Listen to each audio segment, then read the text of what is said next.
O ministro da Casa Civil, Rui Costa, afirmou que o Brasil pode responder com medidas recíprocas, caso as tarifas dos Estados Unidos sejam implementadas em agosto. A Marília Ribeiro está de volta e detalha para a gente as falas do ministro. Marília. Isso mesmo, Soraya. O ministro da Casa Civil, Rui Costa, ele fez algumas declarações e entre os assuntos que foram comentados aí por Rui Costa, nós temos a taxação que foi anunciada por Donald Trump, que deve começar a partir do dia 1º de agosto em 50% para os produtos brasileiros, as exportações de produtos brasileiros. Segundo Rui Costa, o que deve acontecer é que o Brasil ainda procura uma solução diplomática e negociada para essas tarifas, apesar das demonstrações de agressões que foram feitas aí por parte de Donald Trump. Além disso, ele afirmou que o presidente norte-americano resolveu brigar com todo o mundo e que o Brasil deve seguir com a atitude de calma e serenidade em relação aos Estados Unidos. Por outro lado, Rui Costa afirmou que é preciso expandir as relações com outros mercados para que esses produtos brasileiros também possam ser exportados para outros países. Soraya. Ele afirmou ainda, que é inacreditável essa tarifa que foi imposta por Trump e ele também falou a respeito dessa reciprocidade econômica que deve ser colocada aí também pelo Brasil se essa tarifa for mantida, se ela começar a partir do dia 1º de agosto. A gente lembra que esse texto ele foi aprovado aqui no Congresso Nacional por parlamentares e também por senadores, foi sancionado pelo presidente Lula, mas a regulamentação ela veio nos últimos dias através de um decreto que foi publicado no Diário Oficial da União e desta forma o Brasil ele pode responder da mesma forma, colocando aí, se quiser, essa porcentagem de 50% nas exportações. A gente fica aguardando porque as negociações ainda estão acontecendo aí no âmbito do Ministério de Desenvolvimento, Indústria, Comércio e Serviços sobre essa questão da taxação dos Estados Unidos aí que acabou sendo anunciada por Donald Trump e vamos acompanhar para ver o que de fato vai acontecer, já que, de acordo com o IBRAM, o vice-presidente da República, Geraldo Alckmin, já sinalizou aí que deve pedir a prorrogação dessa vigência aí por, no máximo, 90 dias. Soraya. Tá certo, Marília. Obrigada pelas suas informações. A gente volta a conversar com o Alan Gani para seguir nesse tema. Ô Gani, a gente falava há pouco, desse perigo que pode ser retaliar também os Estados Unidos. Até hoje, Trump quase sempre recuou. Pode acontecer de novo? Pode, mas pode ser que não. Seria prudente já imaginar e considerar que ele pode sim implementar essas tarifas. O grande problema de você colocar a tarifa recíproca tem dois problemas. Um é o encarecimento das importações, portanto, prejudicando a própria população brasileira, e isso traz mais inflação e também prejudica o setor importador e, inclusive, a indústria nacional, como eu havia dito no meu comentário anterior, encarecimento de compra de equipamentos, tecnologia, etc. O segundo problema é a própria reação dos Estados Unidos, ou seja, vocês retaliaram em 50%, portanto, eu vou dobrar a aposta e vou para 100%. E aí, a gente é a parte mais frágil dessa história. Imagine, então, uma tarifa de 100% dos Estados Unidos contra o Brasil. Então, tem essa falácia de acreditar que quando a gente coloca uma tarifa recíproca, ou mesmo um protecionismo, a gente está defendendo os nossos interesses. Não, na verdade, a gente só está defendendo os interesses de um setor específico, o setor exportador do Brasil, mas a gente está prejudicando o setor importador e está prejudicando principalmente, que é o que interessa, a própria população brasileira. Portanto, eu vou nessa contramão de vamos insistir na negociação diplomática e sem a reciprocidade. A reciprocidade é um veneno que se volta contra a gente mesmo. Ô Gani, quando você fala em 100%, algo assim, é inviabilizar o comércio, inviabilizar. não? É inviabilizar, Nonato, perfeito. Acaba sendo, na prática, um embargo econômico, né? Então, veja, quando a própria China foi retaliada ali na casa de 100%, aí depois eles foram para 120%, aí 140% e tal, aí o próprio Xi Jinping chegou para o Trump e falou, olha,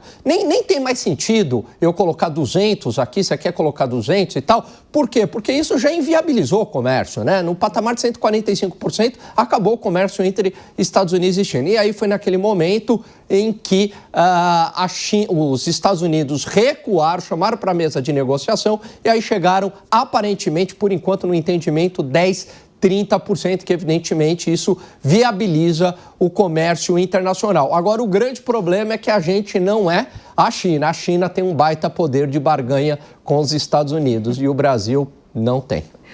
Deixa eu acionar a Deise Ciocari também para a gente repercutir essa situação que é econômica, mas basicamente política também, né, Deise? Você acha que isso vai ser destravado para pelo menos prorrogar o prazo e aí o Brasil conseguir encontrar uma solução mais viável? Soraya, você sabe que ontem eu estava ouvindo alguns economistas aqui na Jovem Pan, no jornal da Jovem Pan, fazendo uma analogia. E eles explicavam o seguinte, que nessa guerra comercial aí com os Estados Unidos, a comparação que eles fizeram foi a seguinte, os Estados Unidos seriam o pitbull e nós seríamos um chihuahua. Então, o que acontece? Foi a comparação deles. O que acontece? Quando esse pitbull avança para cima do chihuahua, o chihuahua tem que se fingir de morto ali, não tem que ir para cima do pitbull porque ele vai perder. E eu achei essa analogia muito interessante, porque é mais ou menos vai ao encontro do que o Gani falou. Se a gente entrar com uma retaliação, se a gente entrar com essa reciprocidade, isso não vai funcionar muito bem, porque a gente importa deles muito mais do que eles da gente. Então, a nossa economia vai sofrer também. E aí, quando eu escuto, eu estava vendo aqui o Jornal da Manhã e o presidente Lula falando. Gente, mas o que está apresentando de concreto? Não está apresentando nada. Assim, não tem uma medida diplomática prévia, não tem uma variação de acordo comercial, de bloco comercial. A gente segue ali, tipo, naquela ideologia falando dos Estados Unidos, nós vamos retaliar, nós vamos isso, nós vamos aquilo, mas a gente não diversifica os nossos blocos comerciais, então continua sempre na mesma toada. E aí não existe, né? Não tem como equilibrar uma narrativa política dessas, que está só na ideologia, e reitero aqui, no fígado, com os resguardos econômicos que são necessários. Então, de novo, assim, o Brasil deveria aprender mesmo com essa analogia do pitbull do chihuahua. Fica quieto ali e espera. Ou tenta diversificar o teu mercado, ou tenta vir com uma diplomacia prévia. Agora, não reagir depois que os Estados Unidos vão lá e tacam a bomba em tudo. Não, aí agora eu vou reagir? A gente está sabendo disso desde janeiro, quando o Trump assumiu. E o Brasil até agora, de novo, não fez nada, segue correndo em círculos. Zé, e essa fala aí do ministro Rui Costa, né, que a gente trouxe aqui para a nossa conversa, ela vai no sentido contrário do que disse, por exemplo, o ministro da Fazenda, Fernando Haddad, ou do que tem dito os empresários, o próprio Alckmin também, de que reciprocidade seria uma última alternativa, né? Então, talvez a gente nem devesse estar falando nisso agora. Exatamente. É tipo uma bomba atômica. Quando a guerra está perdida, aí lança mão do último instrumento possível, né? Logo depois do anúncio pelas plataformas aí de mídia, já que não houve ainda a concretização desta super tarifa de 50%, que já é uma inviabilização do comércio, é muito alta, né? Não precisa nem chegar aos 100%, que é a promessa. Aí o governo reuniu a equipe política e a equipe econômica. E nesta reunião, inclusive com a participação do ministro de Relações Exteriores, né, houve o primeiro diagnóstico. O governo chegou à conclusão de que se trata de um ataque especulativo político, mais do que econômico. A equipe de Relações Exteriores, né, os diplomatas brasileiros, já haviam identificado essa possibilidade de taxação, nunca 50%. E já tinha iniciado um processo de comunicação, que a gente ficou sabendo depois, tratasse de uma relação ali sigilosa. Então, já havia o comunicado e as negociações e um esclarecimento aqui do país sobre as relações, os itens importados, os exportados, mostrando que o superávit é dos Estados Unidos, ou seja, nós importamos mais do que exportamos, né? Então, houve esse diagnóstico. Diante do diagnóstico, o governo traçou um planejamento de resposta. Em primeiro lugar, seria buscar apoio da iniciativa privada, dos empresários, da opinião pública e da própria política, né, contra esta taxação. E, principalmente, empurrar para o grupo do ex-presidente Jair Bolsonaro a defesa e a autoria desta supertarifação dos produtos brasileiros. E foi identificado também setores que seriam atingidos. Cada um setor foi chamado, e depois as grandes empresas.